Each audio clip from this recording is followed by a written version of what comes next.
Here we have a definite integral from 2 to 16 of dx over 2x times the square root of the ln of x. And just so there's no confusion, so I just have a lot of questions about that from time to time, is this actually means when you have that dx in the numerator like that, it's just kind of a shorthand way of writing this.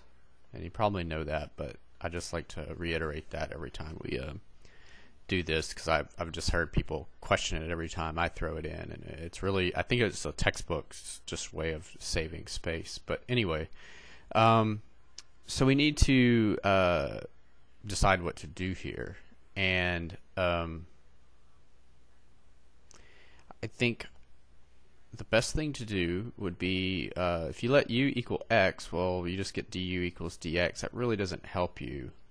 So you're probably going to want to let u equal the ln of x, the more complex function, complicated function, I guess, really the better expression of that.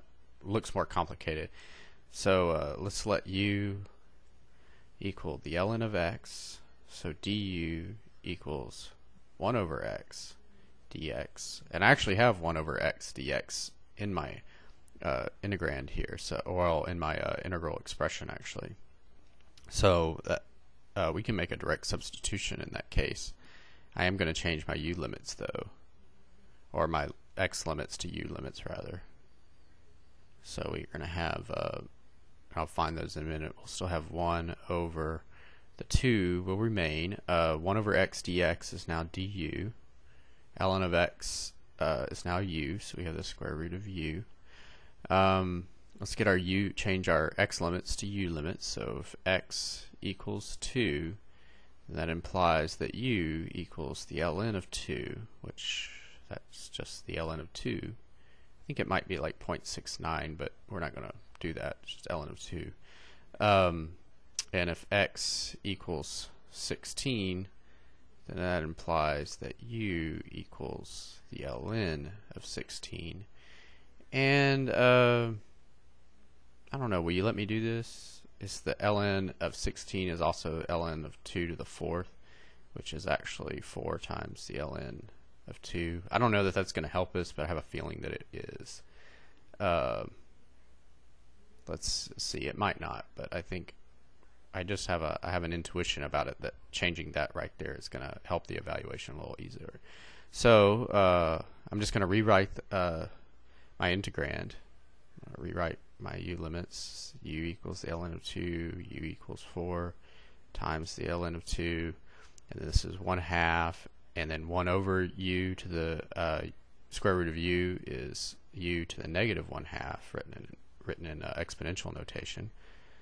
And du. So now we can integrate. So go up by a power of 1, and we get u to the positive 1/2 over 1/2. I'll just go ahead and write it.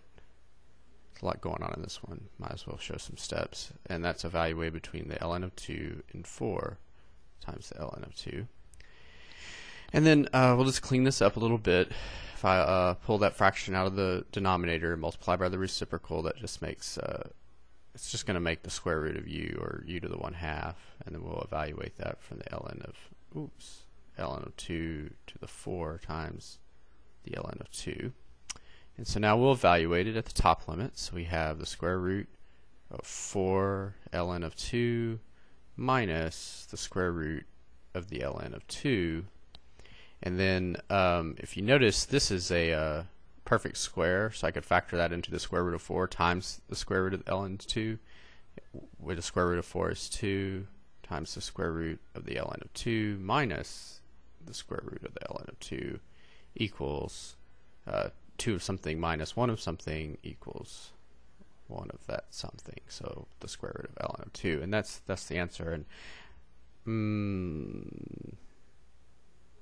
trying to think if you'd have left, if you'd have left that as the ln of 16, it wouldn't have necessarily been wrong, but I don't know necessarily if you would have seen, that that's the ln of 16 minus, or the square root of the ln of 16 minus the square root of the ln of 2.